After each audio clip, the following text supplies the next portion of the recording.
नमस्कार दोस्तों, मैं अक्षय कुमार सामने हूँ फिर से एक नई वीडियो के साथ। मित्रों, आज हम फिर से कुछ हिंदी के महत्वपूर्ण प्रश्नों के बारे में हल करेंगे। और ये प्रश्न कहीं ना कहीं किसी न किसी एग्ज़ाम में आए हुए प्रश्न हैं, इसलिए ये और भी महत्वपूर्ण हो जाते हैं आपके। दोस्तों, उत्तर प्रदेश में आने वाली आगामी वैकेंसियों के लिए वीडियो बहुत ही महत्वपूर्ण शामिल होगी। जैसे कि Uttar Pradesh police, SSC GD की जो वैकेंसी लगी हुई है उसके लिए तो वो काफ़ी बेहद महत्वपूर्ण है। चलिए शुरू करते हैं आज की वीडियो। और पहली बार यदि हमारे चैनल पे आपने विज़िट किया है तो सब्सक्राइब का बटन दबाकर चैनल को सब्सक्राइब कर लें, और वीडियो अच्छी लगे तो वीडियो को लाइक भी करें। बढ़ते हैं, चलिए। पहला प्रश्न हमारा, निम्न में से बहुब्री समास का उदाहरण नहीं है। नीलकंठ, लंबोदर, जलज, कमल। बहुब्री समास का उदाहरण नहीं है। बताइए दोस्तों, इसका सही उत्तर क्या होगा? इसका सही उत्तर जाएगा ऑप्शन डी के साथ, कमल। कमल जो है वो बहुब्री समास का उदाहरण नहीं है। वैसे मित्रों, बहुब्री समास कुल 6 प्रकार के होते हैं। एक अव्ययीभाव समास, दूसरा तत्पुरुष समास, तीसरा कर्मधारय समास, चौथा द्विगु समास, पांचवा द्वंद्व समास और छठवां बहुब्री समास। बहुब्री समास क्या होता है? वह सामासिक पद जिसके दोनों पद में से कोई भी पद प्रधान नहीं होता है, लेकिन दोनों पद मिलकर किसी तीसरे पद की ओर इशारा करते हैं या संकेत करते हैं। अर्थात दोनों पद मिलाकर किसी तीसरी पद का निर्माण होता है, तो उसे बहुब्री समास कहते हैं। नीलकंठ, नीला है जिसका कंठ अर्थात महादेव, इसका उत्तर तो जाएगा कमल के साथ। लंबोदर भी शिव का गणेश जी का उदाहरण है। जलज, जलज जो है वो कमल का एक पर्याय है, और जितने भी पर्याय होते हैं वो सभी आपके बहुब्री समास के अंतर्गत आते हैं। बढ़ते हैं अगले प्रश्न की तरफ। अगला प्रश्न है हमारा प्रश्न संख्या 2। किससे उसके एक या अनेक होने के नहीं, यहाँ पे का होना चाहिए था, होने का बोध होता है? ऑप्शन ए लिंग, वचन, सर्वनाम या संज्ञा। बिल्कुल आसान सा प्रश्न है। लिंग, वचन, सर्वनाम या संज्ञा। इसका सही उत्तर जाएगा विकल्प बी के साथ। वचन से ये हमें पता चलता है कि संख्या में कितने हैं, एक है या अनेक हैं। हिंदी में वचन 2 प्रकार के होते हैं, एक वचन और बहुवचन। एक वचन और बहुवचन। हिंदी में कुल वचन कितने प्रकार के होते हैं? 2 प्रकार के होते हैं। संस्कृत की यदि बात कर लें तो संस्कृत में 3 प्रकार के होते हैं, एक वचन, द्विवचन और बहुवचन। इसका सही उत्तर जाएगा विकल्प बी के साथ। नीचे दिए गए वाक्यों में कौन सा शुद्ध है? शायद आज वर्षा अवश्य होगी, वहाँ लगभग शांति थी, जंगल में शेर चिंघाड़ने लगे, और ऑप्शन डी है, वाह क्या मनोहारी दृश्य है। बताइए दोस्तों, कौन सा वाक्य शुद्ध है? शायद आज वर्षा अवश्य होगी। देखिए मित्रों, इसमें शायद और अवश्य ये वाक्य हमेशा अलग अलग विपरीत अर्थ प्रकट करते हैं, एक साथ कभी नहीं चल सकते हैं, इसलिए ये ऑप्शन तो हमारा कट हो जाएगा। वहाँ लगभग शांति थी, शांति पूर्ण होती है या तो फिर अपूर्ण होती है, लगभग का इसमें कोई मतलब नहीं रह जाता है, तो इसका भी ये आंसर नहीं रहेगा। जंगल में शेर चिंघाड़ने लगे, शेर कभी चिंघाड़ता नहीं है, शेर दहाड़ते हैं। क्या करते हैं? दहाड़ते हैं, ना कि चिंगाड़ते हैं, तो ये भी हमारा उत्तर नहीं रहेगा। सही उत्तर जाएगा वाह क्या मनोहारी दृश्य है। वाह लगाने के बाद विस्मय आदिबोधक चिन्ह का प्रयोग करते हैं। कैसा मनोहारी दृश्य है, विकल्प डी के साथ इसका सही उत्तर जाएगा। पढ़ते अगले प्रश्न की तरफ। अगला प्रश्न है हमारा, निम्न में से किस वाक्य में कर्म कारक है? कर्म कारक है।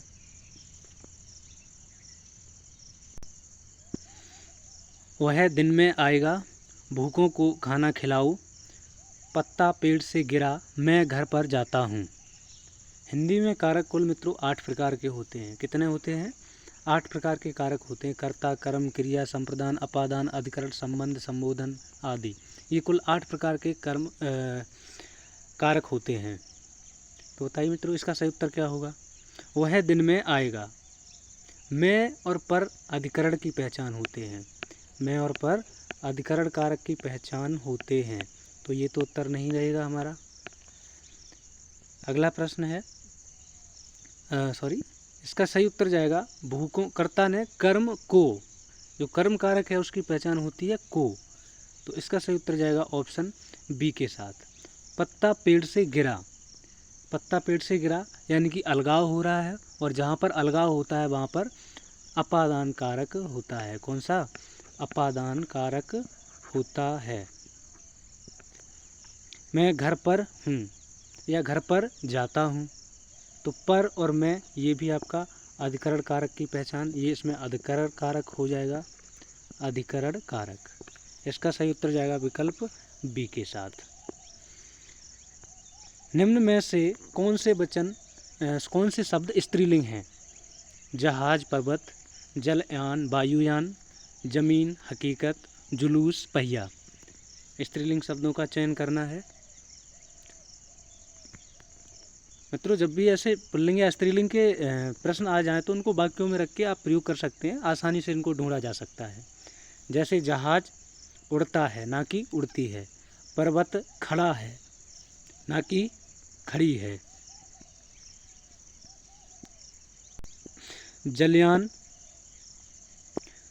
जलयान पानी में चलता है। वायुयान उड़ता है, ये भी पुल्लिंग का उदाहरण है।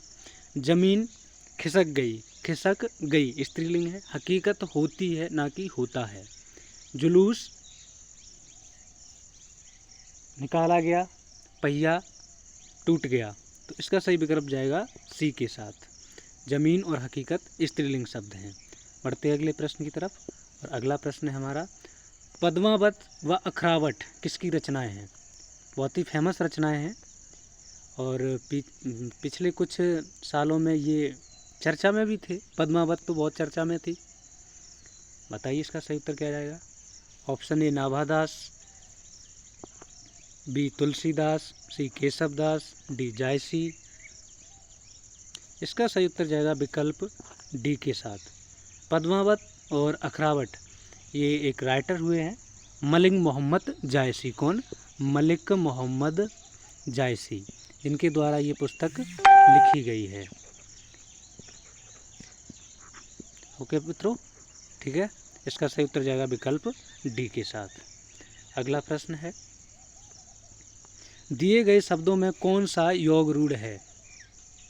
महादेव, वाचनालय, आँख, कमल। योग रूढ़ बताना है आपको। योग रूढ़। अच्छा, रचना के आधार पर 3 प्रकार के शब्द होते हैं। कितने प्रकार के? 3 प्रकार से। रूढ़ शब्द, यौगिक शब्द और योग रूढ़ शब्द। योग रूढ़। तो जो रूढ़ शब्द होते हैं जिनमें विकार उत्पन्न नहीं हो सकता है, अर्थात जिन्हें हम तोड़ नहीं सकते हैं, उन्हें रूढ़ शब्द कहते हैं। और जिनको हम तोड़ सकते हैं और सार्थक खंड कर सकते हैं उसे यौगिक शब्द कहते हैं। तथा जिनके हम सार्थक खंड करें और दोनों शब्द मिलकर तीसरे शब्द की ओर संकेत करें, अर्थात जितने भी आपके बहुब्रीहि समास के उदाहरण होते हैं वो योग रूढ़ शब्द के उदाहरण होते हैं। बस आपको इतना याद रखना है कि बहुब्रीहि समास के उदाहरण और योग रूढ़ शब्द के उदाहरण सभी समान होते हैं। तो इसका सही उत्तर जाएगा महादेव। महादेव यानी कि महान हैं जो देव। महान हैं जो देव अर्थात शिव। तो इसका तीसरा जो अर्थ जा रहा है वो शिव जी की तरफ जा रहा है। इसका सही उत्तर जाएगा ऑप्शन ए के साथ। बढ़ते अगले प्रश्न की तरफ। अगला प्रश्न है हमारा प्रश्न संख्या 8। दूध पिया नहीं जा रहा है, इस वाक्य में कौन सा समास है? कौन सा वाच्य है? ऑप्शन ए कर्मवाच्य, बी कृतवाच्य, सी भाववाच्य, डी इनमें से कोई नहीं। वाच्य भी 3 प्रकार के होते हैं। जहाँ पर कर्ता के अनुसार क्रिया होती है वहाँ पे कृतवाच्य होता है, जहाँ पर कर्म के अनुसार क्रिया होती है वहाँ पर कर्मवाच्य होता है, और जहाँ पर कर्ता या कर्म के अनुसार क्रिया न होकर उसका अर्थ भाव के अनुसार प्रकट होता है वहाँ पर भाववाच्य होता है। तो इसका सही उत्तर जाएगा विकल्प सी के साथ। दूध पिया नहीं जा रहा है कि संदर्भ में भाव प्रकट किया जा रहा है, यहाँ पे ना कर्ता प्रधान है और ना ही कर्म प्रधान है, इसलिए इसका सही उत्तर जाएगा विकल्प सी के साथ। अगला प्रश्न है, भाषा की अभिव्यक्ति का माध्यम क्या है? भाषा की अभिव्यक्ति का माध्यम क्या है? विचारों की, लेखों की, कहानियों की, रचना की? बताइए, थोड़ा सोच समझ के इसका उत्तर दीजिएगा। ऑप्शन ए विचारों की, लेखों की, कहानियों की या रचना की। भाषा किसकी अभिव्यक्ति का माध्यम है? देखिए, भाषा क्या होती है? भाषा क्या होती है? व्यक्ति अपने भावों को दूसरे भावों तक पहुंचाने का जो माध्यम होता है उसे भाषा कहते हैं, और उसी भावों को हम विचार के नाम से भी पुकारते हैं। तो इसका सही उत्तर जाएगा ऑप्शन ए के साथ। अगला प्रश्न है, दिए गए विराम चिन्ह को पहचानिए। इसमें से विराम चिन्ह आपको पहचानना है, कौन सा है ये? अल्प विराम है या उपविराम है या अर्धविराम है या पूर्ण विराम है? बताइए दोस्तों, इसका सही उत्तर क्या होगा? इसका सही उत्तर जाएगा दोस्तों उपविराम के साथ। उपविराम कुछ इसी प्रकार का होता है, एक अनुपात जैसा। अल्प विराम इस प्रकार का होता है, अर्धविराम कुछ इस प्रकार का होता है, और पूर्ण विराम इस प्रकार का होता है। इसका उत्तर जाएगा विकल्प बी के साथ। बढ़ते अगले प्रश्न की तरफ। अगला प्रश्न है, किस शब्द का उच्चारण कंठ व ओष्ठ के संयोग से होता है? कंठ व ओष्ठ। ऑप्शन ए ओ, फा, का या ए? देखिए, ए का उच्चारण और का उच्चारण, फा का उच्चारण स्थान सभी के अलग अलग होते हैं, और ओ शब्द है वो आ प्लस ऊ से बना है। किससे? आ प्लस ऊ से बनता है ओ। आ प्लस ऊ से ओ बनता है, और आ का उच्चारण स्थान कंठ होता है, ऊ का उच्चारण स्थान ओष्ठ होता है, इसलिए दोनों मिलकर कंठोष्ठ बन जाते हैं। इसका सही उत्तर जाएगा विकल्प ए के साथ। प्रश्न संख्या 12, किस क्रम में संप्रदान कारक है? हमने चिड़ियाघर में पक्षी देखा, गरीब को निमित्त वस्त्र दान करो, सांप को लाठी से मारो, कलम मेज पर है। कलम मेज पर है। हमने चिड़ियाघर में, और मैं हमारा अधिकरण पहचान की पहचान होती है। गरीब को निमित्त वस्त्र दान करो, जहाँ पर दान करने का भाव होता है वहाँ पर संप्रदान कारक होता है, इसका विकल्प तो हो जाएगा 20 सही। सांप को लाठी से मारो, इसमें से, लाठी से मारो, से जो है वो करण कारक की पहचान होती है। किसकी? करण कारक की पहचान होती है। कलम मेज पर है, मैं और पर अधिकरण कारक की पहचान होती है। इसकी अधिकरण कारक की पहचान होती है। इसका सही उत्तर जाएगा विकल्प बी के साथ। बढ़ते अगले प्रश्न की तरफ। तीरंदाज में कौन सा प्रत्यय है? प्रत्यय क्या होता है मित्रों? प्रत्यय जो है वो शब्द के पीछे लगकर उसका अर्थ बदल देते हैं, उसे प्रत्यय कहा जाता है। तीर, दाज, अंदाज या जा? तो बताइए दोस्तों, इसका सही उत्तर क्या होगा? तीर, दाज, अंदाज या जा? तीरंदाज। देखिए, इसमें मैंने आपको बताया था कि जब भी उपसर्ग या प्रत्यय पूछा जाए तो वहाँ पर आपको पहले मूल शब्द का पता कर लेना होता है। मूल शब्द यदि आपने निकाल लिया तो उपसर्ग और प्रत्यय दोनों ही आप निकाल सकते हो। तो इसमें बताइए मूल शब्द क्या होगा? इसका मूल शब्द होगा तीर, और तीर को जब हम अलग कर लेते तो इसमें क्या बचता है? अंदाज। क्या बचेगा? अंदाज। तो इसका सही उत्तर जाएगा विकल्प बी के साथ। अंदाज इज द राइट आंसर। बढ़ते अगले प्रश्न की तरफ। अगला प्रश्न है हमारा, निम्न में से विसर्ग संधि का उदाहरण कौन सा है? निस्सहाय, जगन्नाथ, सतीश, प्रत्येक। इनके हम विच्छेद करके यदि देखें तो हमें पता लग सकता है कि इसमें कौन सा विसर्ग संधि का उदाहरण है। जैसे नीचे से देखते हैं, प्रत्येक, प्रति का होगा प्रतिधन एक, प्रतिधन एक, ई प्लस आ मिलकर बनते हैं, इसमें हमें आ प्राप्त होगा और ई प्लस आ मिलकर बनते हैं ए, और ए जो है वो गुण संधि का उदाहरण है, तो ये तो उत्तर हमारा होगा नहीं। सतीश, सतीश का बनता है सती धन ईश, ये भी नहीं होगा। जगन्नाथ, जगत धन नाथ, ये भी नहीं होगा। निस्सहाय, विकल्प ए के साथ इसका सही उत्तर जाएगा। निस्सहाय में नी ही और जो आधा सा है वो विसर्ग में परिवर्तित होके धन सहाय, इस प्रकार से इसका विच्छेद होगा, तो इसका सही उत्तर जाएगा विकल्प ए के साथ। बढ़ते अगले प्रश्न की तरफ। अगला प्रश्न है हमारा प्रश्न संख्या 15, सिर से पैर तक के लिए एक शब्द है। अजानुबाहु, अपादमस्तक, लंबबाहु, पादमस्तक। इसका सही उत्तर जाएगा विकल्प बी के साथ। सिर से पैर तक के लिए एक शब्द का प्रयोग अपादमस्तक होता है। अजानुबाहु का अर्थ होता है जिसके हाथ घुटनों तक लंबे हों, उसे अजानुबाहु कहते हैं। ओके दोस्तों, बढ़ते अगले प्रश्न की तरफ। अगला प्रश्न है हमारा प्रश्न संख्या 16, इस विराम चिन्ह का नाम है, क्या है इस विराम चिन्ह का नाम? बताइए, इस प्रकार का आपने विराम चिन्ह पढ़े होंगे काफ़ी। ऑप्शन ए लाघव, लोप, योजक या दीर्घ। देखिए, जो लाघव चिन्ह होता है वो कुछ इस प्रकार का होता है, इस प्रकार का। जैसे हम डॉक्टर को फुल लिखते हैं डॉक्टर, लेकिन जब डॉक्टर को शॉर्ट में लिखते हैं तो फिर कुछ इस प्रकार से निशान लगा देते हैं। लाघव मतलब अर्थात उसको छोटा कर देना। ऑप्शन बी लोप, लोप चिन्ह का निशान कुछ इस प्रकार से dot dot dot dot dot होता है। योजक, योजक चिन्ह इस प्रकार से होता है। यह दीर्घ चिन्ह, दीर्घ चिन्ह कुछ इस प्रकार से होता है, एस टाइप, अंग्रेजी के एस अक्षर जैसा होता है। तो इसका सही उत्तर जाएगा विकल्प डी के साथ। बढ़ते अगले प्रश्न की तरफ। अगला प्रश्न प्रश्न संख्या 17,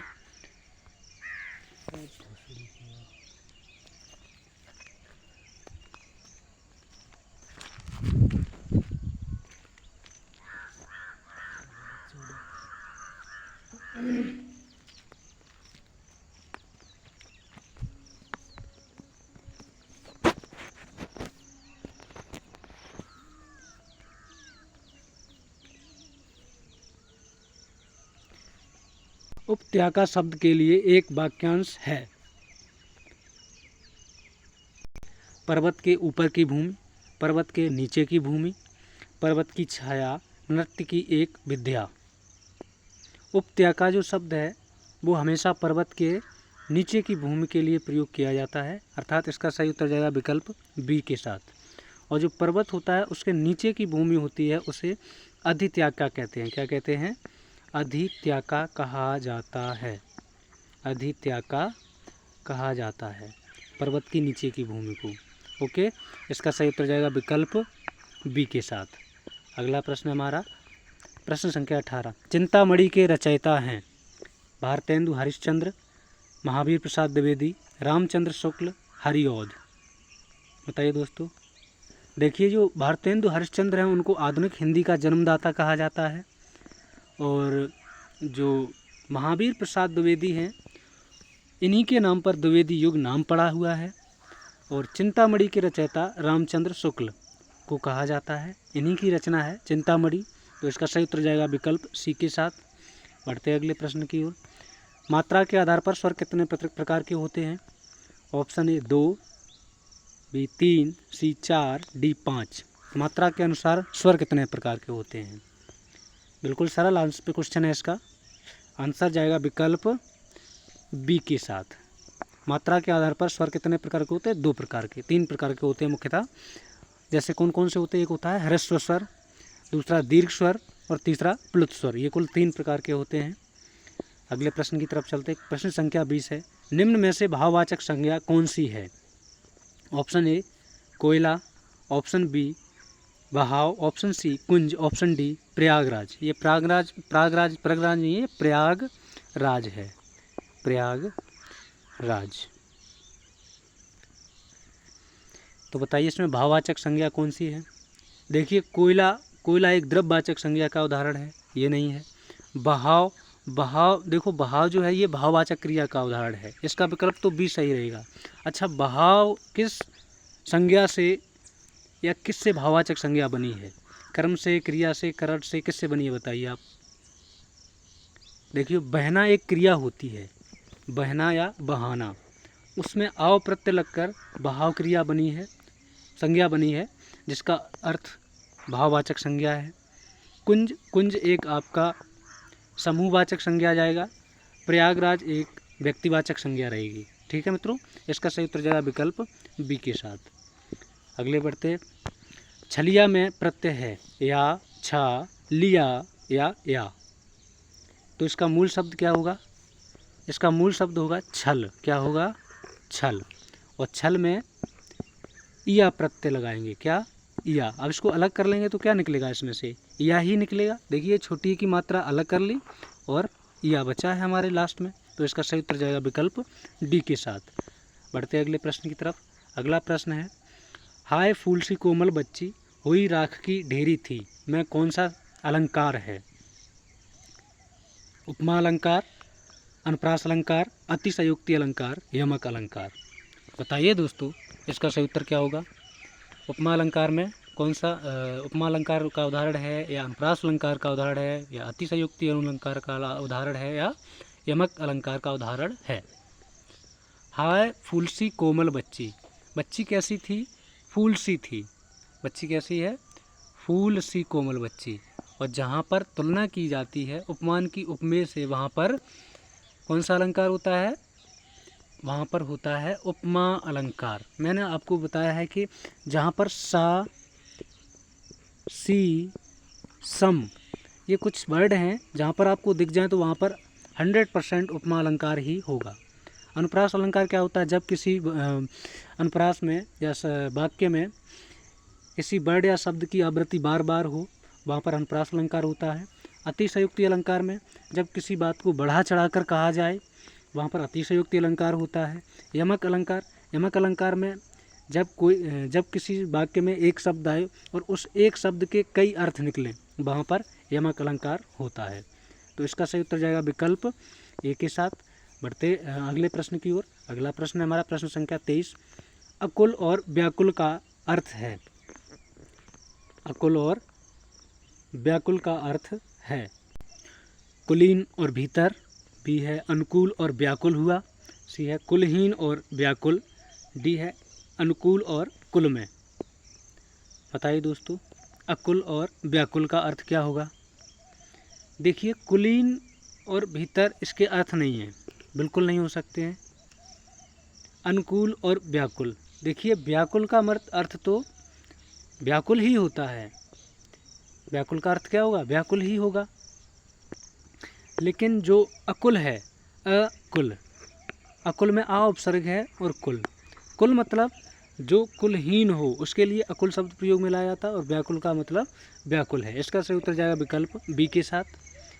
अगले प्रश्न की तरफ बढ़ते हैं। अगला प्रश्न हमारा प्रश्न संख्या 24। फूले काश सकल मही छाई, जन वर्षा ऋतु प्रकट बड़ाई, में कौन सा अलंकार है? बताइए दोस्तों। इसका सही उत्तर जाएगा विकल्प डी के साथ, उत्प्रेक्षा अलंकार। इसमें है उत्प्रेक्षा अलंकार। उत्प्रेक्षा अलंकार की पहचान क्या होती है? ये ट्रिक है, एक तरीके से आप मान सकते हैं कि जब किसी शब्द में या आपसे पूछ ले अलंकार कौन सा है, तो जिसमें जनु जानो, मनु मानव आदि जैसे शब्द आते हैं, वहाँ पर उत्प्रेक्षा अलंकार होता है। यमक अलंकार अभी आपको बताया था कि एक शब्द में एक से अनेक अर्थ निकलते हैं, उससे वहाँ पर अनेक यमक अलंकार होता है। ठीक है मित्रों। उपमा अलंकार में सासी से सम जैसे उदाहरण आते हैं। यमक अलंकार में आपका योजक चिन्ह देखने को मिलता है। 80% वहाँ पर रूपक अलंकार ही होता है। बढ़ते हैं अगले प्रश्न की तरफ। अगला प्रश्न है, गर्माहट में प्रत्यय है। गर्माहट में कौन सा प्रत्यय होगा? मित्रों आज देखो प्रत्यय का टॉपिक लगभग आपका क्लियर हो जाएगा। इसमें मूल शब्द है आपका गर्म। क्या है? गर्म। और गर्म को जब हम अलग करेंगे इस शब्द से तो बचेगा क्या लास्ट में? आहट। क्या होगा? आहट। तो इसका सही उत्तर जाएगा विकल्प डी के साथ। किसके साथ? विकल्प डी के साथ। ओके, इसका सही उत्तर जाएगा विकल्प डी के साथ। बढ़ते अगले प्रश्न की तरफ। अगला प्रश्न है अल्प विराम का चिन्ह है, कौन सा है? देख लीजिए आप एक बार कौन कौन से इसमें और सोचिए। अभी मैंने आपको सारे के सारे विकल्प चिन्ह बताए थे, ज़रा आपने वीडियो ध्यान से देखी होगी तो उत्तर इसका आसानी से निकाल सकते हो। इसका सही उत्तर जाएगा विकल्प ए के साथ। अर्ध विराम कुछ ऐसा कोमा के टाइप का होता है, ये अल्प विराम है। कौन सा? अल्प विराम। ये आपका विस्मयादि बोधक है। क्या है? विस्मयादि बोधक। और डी जो ऑप्शन है वो पूर्ण विराम है। क्या है? पूर्ण विराम। तो इसका सही उत्तर जाएगा विकल्प ए के साथ। अच्छा, जो विराम चिन्ह है उनका जनक किसे कहा जाता है? इसका उत्तर आप हमें कमेंट करके बताइएगा। कमेंट बॉक्स में टाइप करिए इस प्रश्न संख्या 25 डाल के, और उसमें ऑप्शन दे सकते हैं आप, मैं समझ जाऊंगा इसका उत्तर आपने क्या दिया है। नाम लिख सकते हैं उसका क्या है। और मैं आपको बता दूं जो विराम चिन्ह है वो अंग्रेजी भाषा से लिए गए हैं। किससे लिए गए हैं? अंग्रेजी भाषा से लिए गए हैं। और कुल विराम चिन्हों की जो संख्या है वो कितनी है मित्रों? 20 है। विराम चिन्हों की संख्या कितनी है? 20। ओके, बढ़ते अगले प्रश्न की तरफ। अगला प्रश्न है सुवर्ण को खोजत फिरत कवि व्यभिचारी चोर में कौन सा अलंकार है? बताइए दोस्तों। सुवर्ण को खोजत फिरत कवि व्यभिचारी चोर। रूपक, उपमा, श्लेष, अनुप्रास। देखिए यहाँ सुवर्ण का मतलब है स्वर्ण, सोने से है। सुवर्ण या स्वर्ण का मतलब क्या है यहाँ पे? सोना या स्वर्ण। अब देखिए कवि के लिए क्या सोना हो सकता है? उसके लिए अच्छे शब्द ही क्या हैं? उसके लिए सोना है। अच्छे शब्द ही क्या है? सोने के समान हैं। कवि के लिए अच्छे शब्द क्या हैं? सोने के समान हैं। और व्यभिचारी के लिए सुंदर रूप, सुंदर लोग, उसके लिए क्या रहेंगे? सोना रहेंगे। तो इसका अर्थ इसके लिए सोना है। और चोर के लिए स्वर्ण ही सोना है। तो हमने अभी आपको बताया था कि जब किसी एक शब्द का एक से अधिक अर्थ निकले वहाँ पर कौन सा अलंकार होगा? जी, इसका सही उत्तर जाएगा ऑप्शन, देखिए इसमें ऑप्शन है ही नहीं, है इसमें ऑप्शन जाएगा ऑप्शन सी के साथ। कौन सा? सी के साथ, श्लेष अलंकार। इसका सही उत्तर जाएगा श्लेष अलंकार। देखिए श्लेष का अर्थ होता है, शाब्दिक अर्थ पूछ ले तो होता है चिपकना, और चिपकने से अर्थ है यहाँ पर एक शब्द में एक से अधिक अर्थ चिपके हुए होते हैं। तो इसका सही उत्तर जाएगा ऑप्शन सी के साथ। बढ़ते हैं अगले प्रश्न की ओर। अगला प्रश्न है हमारा कौन सा स्थायी भाव नहीं है? बताइए दोस्तों इसका सही उत्तर क्या होगा? स्थायी भाव नहीं है। निर्वेद, जुगुप्सा, करुण, विस्मय। निर्वेद स्थायी भाव है, जुगुप्सा स्थायी भाव है, विस्मय स्थायी भाव है, लेकिन करुण रस है होता है। क्या होता है? करुण रस। और हिंदी में कुल रसों की संख्या कितनी है? 9 है। कुल रसों की संख्या कितनी है? 9। तो इसका सही उत्तर जाएगा विकल्प सी के साथ। बढ़ते अगले प्रश्न की तरफ। अगला प्रश्न है हमारा अपने आप को संकट में डालना के लिए सही मुहावरा है। अपने आप को संकट में डालना, जैसे एक उदाहरण मैं देता हूँ आपको, आ बैल मुझे मार। उसी हिसाब का इसमें दूसरा कौन सा उदाहरण है? बिल्ली के गले में घंटी बांधना, भैंस के आगे बीन बजाना, मक्खियाँ मारना, भीगी बिल्ली बनना। बताइए दोस्तों इसका सही उत्तर क्या होगा? इसका सही उत्तर जाएगा विकल्प ए के साथ, बिल्ली के गले में घंटी बांधना। ठीक है, इसका सही उत्तर क्या है? विकल्प ए, बिल्ली के गले में घंटी बांधना। बढ़ते अगले प्रश्न की तरफ। अगला प्रश्न है 29। उत उपसर्ग से निर्मित शब्द है। अवकाश, उपकार, उच्चारण, अध्ययन। देखिए इसमें आपको मूल शब्द पता कर लेंगे तो उपसर्ग आसानी से दूर कर सकते हैं, या यूँ कह लें हम कि इसका विच्छेद आप कर लो तो आपके पास उपसर्ग निकल के आ जाएगा। जैसे अवकाश में अब उपसर्ग है, कौन सा? अब। मूल शब्द क्या है इसमें? काश। मूल शब्द क्या है इसमें? काश। उपकार में उप उपसर्ग है, उपकार में उप उपसर्ग हो जाएगा। उच्चारण में उत धन चारण होता है, उत धन चारण होता है। अध्ययन में अधिधन अयन, इसका क्या होता है? अधिधन अयन, तो इसमें अधि उपसर्ग हो जाएगा। जो इसका सही उत्तर जाएगा वो जाएगा विकल्प सी के साथ। अगर मित्रों वीडियो पसंद आ रही हो तो एक बार लाइक का बटन ज़रूर दबा दें, और चैनल पर अगर पहली बार विजिट किए हो आपने तो इसको सब्सक्राइब कर लीजिए। बढ़ते हैं अगले प्रश्न की तरफ। अगला प्रश्न है हमारा प्रश्न संख्या 30, और ये आज का अंतिम प्रश्न है। दोस्तों अगर वीडियो पसंद आ रही हो तो चैनल को सब्सक्राइब जरूर कर लीजिएगा। अगला है, स्थूल का विलोम है। ऑप्शन ए सूक्ष्म, ऑप्शन बी तच्ची, ऑप्शन सी दुर्बल, ऑप्शन डी शाश्वत। सूक्ष्म का विलोम क्या होगा? देखिए शाश्वत का विलोम होता है नश्वर, दुर्बल का विलोम होता है सबल, और तच्ची कोई ऐसा शब्द नहीं है, और सूक्ष्म का होगा स्थूल। इसका सही उत्तर जाएगा विकल्प ए के साथ। तो वीडियो आज ये आपको पसंद आया हो तो लाइक कर दीजिएगा, कमेंट करिए, लोगों के साथ अपने मित्रों के साथ शेयर करिए ताकि वो भी आप अच्छी हिंदी पढ़ सके। तो मिलते हैं अगले वीडियो में। जय हिंद, जय भारत, धन्यवाद।